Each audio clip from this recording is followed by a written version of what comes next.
That is a first. We have two firsts tonight at the Vaad. First of all, this is the first Vaad that's being broadcast live on Kol HaLashon. And from now on, you'll be able to get the Vaad on Kol HaLashon. It'll be archived. The previous Vaad will also be archived. And tonight is the first time that we have the great honor and distinction of having a dear friend and colleague of mine, Rabbi Yaakov Solomon, joining us tonight for the Vaad. It's a very big honor, and thank you very much for coming. Now, I wouldn't consider the mental health field to be a very dangerous profession. However, I did have one particular session about 40 years ago that I think would make skyscraper window washing look safe by comparison. Now, I have to give you a little background. Rabbi S., and I won't tell you his full name, not because I don't want to, but because he would be embarrassed if I mentioned his name, was a menayel of a large yeshiva katana in Brooklyn. He referred a seventh grade boy, we'll call him Ari, and his family to me. Ari was disrespectful, he was disruptive, and he was very disorganized and deteriorating very rapidly. I saw him a couple of times, didn't get very far with him, and decided to have a family therapy session. Now, he came from a very dysfunctional family, to put it mildly. His father was out to lunch just about all the time, 24/7. And the mother was so disturbed that a couple of years after this family therapy session, she committed suicide, Rahman al-Salam. This is the home he was living in. And he was creating quite a disturbance. He was delinquent in some respects as well. And we decided to have a family therapy session. So he came with his siblings and his parents. And before we even sat down to start the session, he reached over on the coffee table in my office and grabbed a glass ashtray. In those days, people smoked in the therapy sessions, and we used to let them because we didn't realize that secondhand smoke was so dangerous.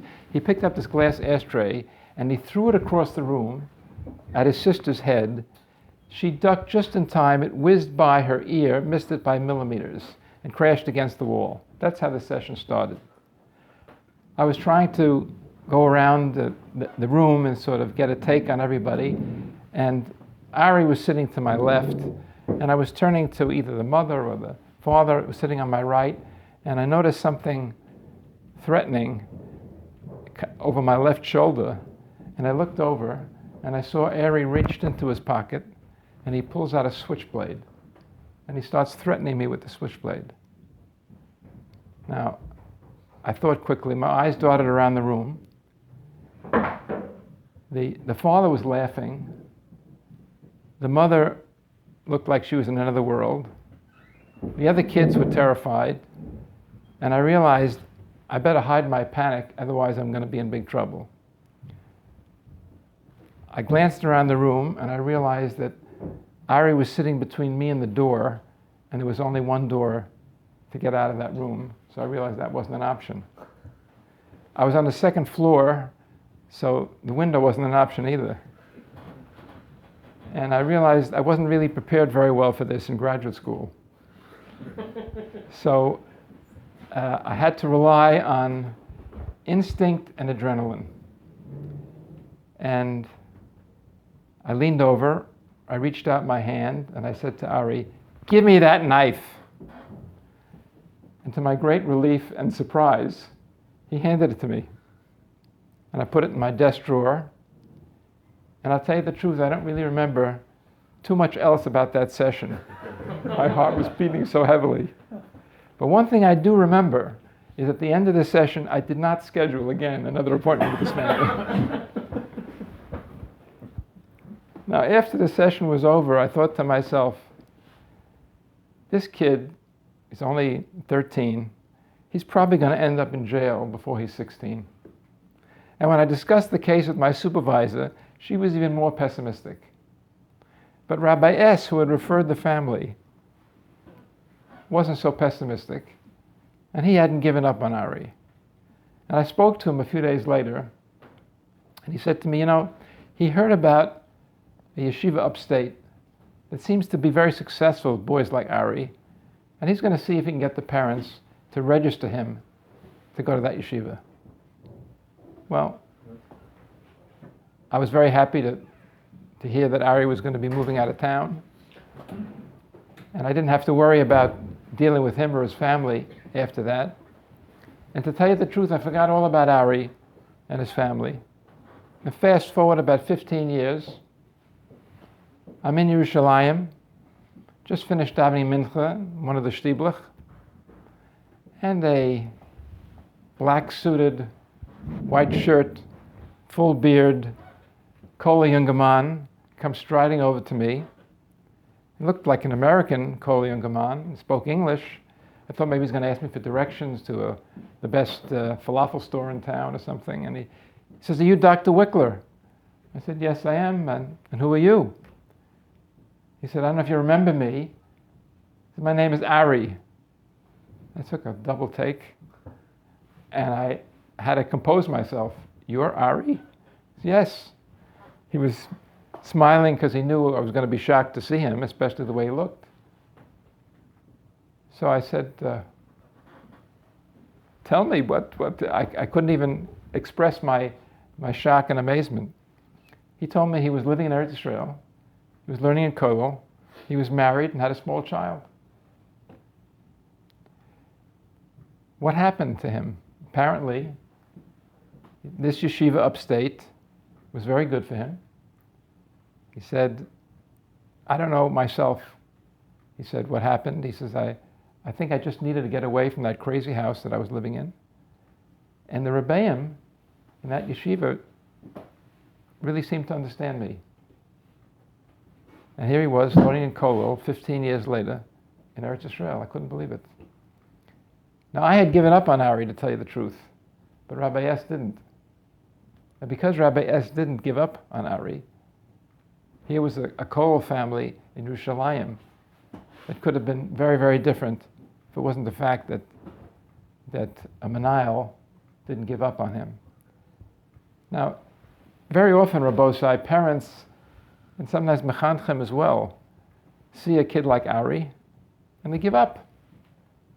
And what they're trying to do, and they may be doing all the right things, but they're not getting the results that they want or they expect. And especially with kids at risk, sometimes parents feel it's not going. They're not seeing improvement. Things are not turning around as quickly as they'd like. And they give up hope. And the message I have for you, Rabbosai, this evening, and for those of you listening at home, is not to give up hope, and to never give up hope. And what I want to study with you tonight is just to drive that point home. It's just one pasuk from Tillim. It's a pasuk that we're all familiar with because it's in Hallel. It's in Kapitel Kuf Yud Ches, pasuk Chaf Beis. Even masu haboinim hayasel aros pina. The stone that was cast aside or rejected by the builders will eventually achieve such prominence that that's the stone that's going to be used for the cornerstone of the building.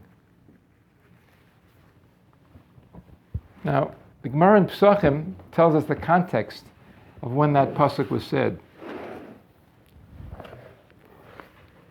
Kuf Yud Tes Amud Aleph, the Gemara says, the pasuk preceding it, Odcha ki ani sani, Yeshua, that pasuk was said by David HaMelech when he was anointed as king by Yishmuel HaNavi. The next pasuk, Even masu haboinim hayasel rosh pina, Omer Yishai. David's father Yishai said that pasuk. What was the context? What was going on at that time? Well, Sefer Shmuel tells us a story that HaKadosh Baruch Hu told Shmuel Hanavi to go to Yishai and anoint one of his sons, but he didn't say which one. Go to Yishai and you'll pick one of his sons, and I'll tell you which son. So the pasuk tells us in Shmuel Aleph, Perek Tes Zayin, that each one of Yishai's children was brought to Shmuel, and Shmuel said, no, this is not the right one. It's not the right one. And here's where we pick up the narrative in pasuk Yud, Vayaver Yishai Shivas Banav Lifnei Shmuel. And one at a time, Yishai brought each one of his 7 sons before Shmuel. Vayomer Shmuel Yishai, Lo Bachar Hashem Be'ela. And Shmuel said to Yishai, Hashem didn't choose any of these. Vayomer Shmuel Yishai, next pasuk Yud Aleph. Hasamu Anorim? Is that all your children? You don't have any more than these 7? These 7 are not the right ones.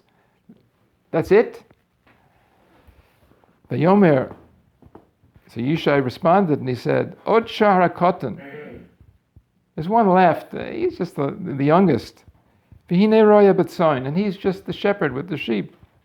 Vayomer Shmuel al Yishai. Shmuel said to Yishai, Shilcha, send for him. V'kachenu. And bring him here. Kilo nosav adbo po. Because I'm not going to sit down to eat from the korbanos until he comes here. Pasuk Yud Beis, v'yishlach v'yaveyehu, and they sent for him, and they brought David. V'hu admoini, he was red, im yofa einayim, with beautiful eyes, v'tov roi, and a beautiful appearance. V'yomer Hashem, and Hashem said to Shmuel, Kum, get up, mashchehu kizehu. This is the one to be the king. And when that happened, Yishai proclaimed, Evan Mazu Abonim Hayasel Rosh Pina. Now, all the other sons of Yishai were there, except David. Why wasn't David there? So Yishai said he's a cotton and he's with the tzon. Why was he with the tzon? Why wasn't he with the other brothers? Why was he the only one that wasn't there, and he was the one who ended up becoming king? So I saw a beautiful medrash brought down, Sefer Me'am Lois, that explains the whole Maisa, what happened. It seems that Yishai had heard the psak from Doeg that it's a Moavia and a Moavi that cannot come B'kal Hashem. So Yishai was a descendant of Rus. So he realized he can't come B'kal Hashem. He's not Roy level B'kal. He can't be married to a Jewish woman. So he separated, he was purish from his wife. But he wanted to have kosher children. He wanted to have children that at least could be part of Klal Yisrael. So he adopted the eitzah that's brought in the Masechta Kedushin, Daf Samach Tes Amud Aleph. Rav Simolai gave an eitzah to the innkeeper where he stayed, who was a mamzer, and he wanted to have zerah kosher. So Rav Simolai said to him, I'll give you an eitzah. You marry a shifcha. The vlad of a shifcha has the same status as the shifcha. It'll be an eved. You'll be meshacher the eved, and an eved meshuchra is mutar levo bakal. So that was Yishai's plan. So Yitaka had a shifcha, and he said to her, I want to marry you, and I want to have children with you. The shifcha was appalled. She came to Mrs. Yishai, Yishai's wife, and said, what do I do? Yishai's wife said, don't worry about it. Arrange with my husband to meet in a darkened house, and I'll go there instead of you, and he'll live with me, because we're still married. We were parish, but still married to me. And that's what happened. And that child was David HaMelech. Now when Yishai's wife was expecting, and Yishai assumed that he hadn't lived with her, so Yishai believed that the child that his wife was going to give birth to was a mamzer. So in Yishai's mind, David was a mamzer, so he went with the sheep. He certainly couldn't be a king of Klal Yisrael. He couldn't be anointed by Shmuel Hanavi to be the melech if he's a mamzer. So the other 7 sons he brought to Shmuel, but David he left with the sheep. When Shmuel said, don't you have another son? So Yishai said, well, I have one more, but I don't think he's fit to be Roy Bakal. And it turned out he was. Because he paskin like Shmuel. Shmuel paskin, it's not Moavi and Moaviyah. Just a Moavi is not able to come to B'chal Hashem. A Moaviyah could, and Rus was a Moaviyah, so she could go into, her descendants could become part of Klal Yisrael. So Shishai said, I see now the Evan Masu HaBoinim. Who are the Boinim? We know Altik Rabbonayach Alabonayach. Who were the Talmidei Chacham? That was Doeg. So Doeg and his company, Paskin, no, even a Moaviyah cannot come into Kal Hashem. So they were casting aside David HaMelech and Yishai's children. But Evan Masu HaBoinim, those Boinim, those Talmidei Chachamim, the Maharsha says in Psachim, they were casting aside David HaMelech. Turns out that he's chosen to be the Melech of Klal Yisrael, and Mashiach Rabosai comes from David HaMelech. So the point here clearly is, again, never to give up. Even someone that you think is so low to not be Ro'ei Lavo Bakal ends up becoming the Melech of Klal Yisrael and the ancestor of Mashiach. Now, just to want to leave you with one final story to drive home the point that we should never give up hope, in spite of what we see, in spite of our frustrations and the obstacles that we encounter. I heard a story recently about the Chazon Ish that I heard from someone who heard it directly from the person that it happened to. It seems in the 1950s, we all know the sad story about the Sephardic children that were taken away from their parents, put into what they called resettlement camps, which were really brainwashing opportunities to try to take these frum children away from Yiddishkeit. And the Chazon Ish had heard about one of these camps that was set up far away in a remote area in Eretz Yisrael, and he didn't feel well enough or strong enough to be able to go there himself. But he wanted someone to give chizuk to these children. So he called in two Bachrim, we'll call them Yossi and Bensi, 17-year-old boys. He said, listen, it's what they call a resettlement camp being run by the Jewish agency. They took the children from Sfarim that just came, an aliyah, away from their parents. Someone has to go to be mechazik them, to keep up their Yiddishkeit. Otherwise, I'm afraid the councils are going to tear them away from Yiddishkeit. I want you to go, just speak to the boys and give them chizuk. So Yossi and Bensi were happy to go on the shlichus of the Chazon Ish. They went right away to this camp. They found it. They came to the gate, and the people at the gate took one look at these bachram with the long payas and the yarmulkes. There's no way they're letting him in to see the kids. All right, they were undaunted. They figured there must be another way to get into the camp. They went around the back. Sure enough, there was another entrance, but there were guards there too. They took one look at these two boys, Haredisha boys. Said, there's no way they're letting him in. They figured, all right, we can't get in through the main entrance, we can't get to the back entrance. There's got to be an opening in the fence somewhere. They walked around the camp looking for an opening in the fence. Around and around, they couldn't find an opening. They figured, well, they can't be by the gate all day long. We'll come back in an hour. They came back, couldn't get in.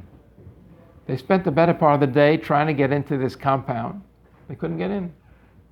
They went home bitterly disappointed. They came back to Bnei Brak. They came into the Chazon Ish. They said, we're very sorry to say that we were unsuccessful in our mission. We couldn't even get in to speak to the boys. So the Chazon Ish said to them, don't feel bad.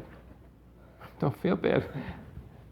The Rebbe sent us on a mission. We weren't able to accomplish it. He said, no, don't feel bad. You did as much as Hashem allowed you to do, and Hashem didn't want you to do more. It didn't need you to do more. You did what you could do. HaKadosh Baruch Hu is in control of the world, of everything that goes on, and you did whatever you could do. Hashem didn't need you to do anymore. Don't worry about it. Don't feel bad. Fast forward about 60 years. Yossi, one of the two Bachram, is still living in Bnei Brak. And his neighbor is making a chasna. But he doesn't have much to do with this neighbor. His neighbor's a Sephardi. They don't come into much contact with each other, but it's a neighbor after all, making a simcha. He'll go in just to say Mazel Tov. He goes into the chasna to say Mazel Tov. And the neighbor is very happy to see him, see Yossi. He's a man close to 80. It's nice that he came out to a chasna to say Mazel Tov. And the father of the chassan, the neighbor, says, I'd like you to meet my father, the Zayda of the chassan. So Yossi comes over and he meets the Zayda of the chassan. They're about the same age.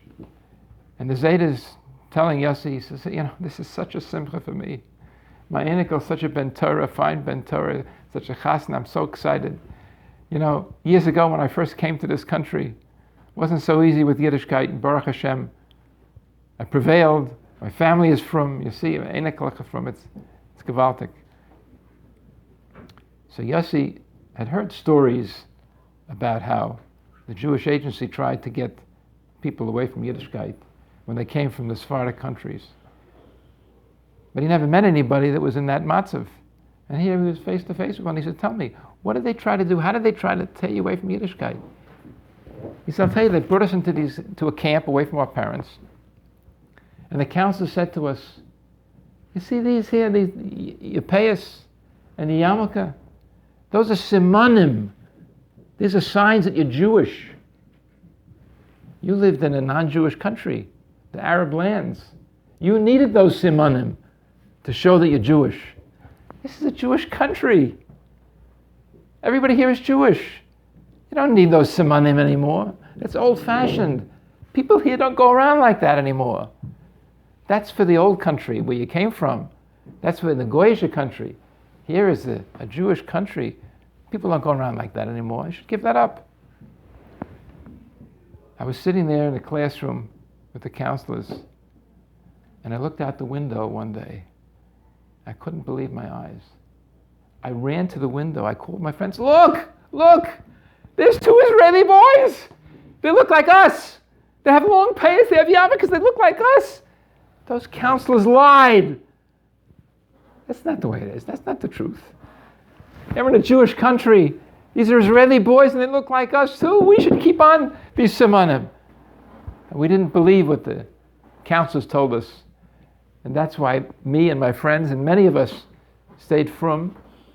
And now I'm here to celebrate the chasna of my inikel, Baruch Hashem, fine Ben Torah learning in yeshiva. Baruch Hashem. Yossi couldn't believe it.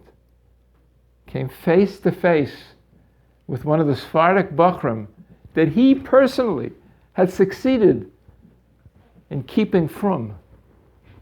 60 years he thought his mission had failed. He hadn't succeeded. He didn't accomplish what the Chazon Ish had sent him to do. 60 years later came face to face with the proof that he not only succeeded, but he succeeded beyond his wildest dreams. And here he was at the simcha, at the chasna of an enikel of that young man that he had helped to stay from. It's just a reminder to us, Rabbosai, that when it comes to children who may be having difficulties, may be struggling, they may be at risk, parents and even mechanchim should always remember never ever to give up. I just want to remind everybody that the next Vaad, B'ezras Hashem, will take place in 4 weeks, March 4th, at the same place. I wish you all a good Chodesh.